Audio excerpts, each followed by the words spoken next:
ఒక చిన్న గ్రామంలో రాజు అనే యువకుడు ఉండేవాడు. తను చదువులో తక్కువ అయినా మనసు మాత్రం బంగారం లాంటిది.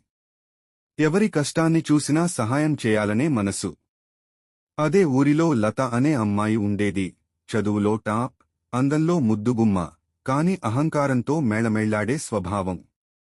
ఒకసారి గ్రామ పండుగ సందర్భంగా అందరూ కలిసి మేళం పెట్టారు. మేళం మధ్యలో లత కింద పడిపోయింది. పక్కనే ఉన్న వాళ్లంతా నవ్వుతుండగా రాజు మాత్రం ముందుకు వచ్చి లతని లేవనెత్తాడు. ఆ రోజునుంచి లతకి రాజు గురించి ఆలోచనలు మొదలయ్యాయి. ఏందో చదువుకున్నా, అందంగా ఉన్నా, కానీ నా లోపం నాకే తెలియదు. రాజు మాత్రం నిజంగా గొప్పవాడు అని ఆమెకి అర్థమయ్యింది. కొద్ది రోజులకి లత రాజుని ఎదుర్కొని చెప్పింది. నీకు పెద్ద చదువు లేదు, గొప్ప హోదా లేదు. కాని నీవు నాకిష్టం కావలసిన కారణం నీ మనసు. రాజు చిరునవ్వుతో చూడగా ఆ చిరునవ్వులో రెండు హృదయాలు ఒక్కటయ్యాయి.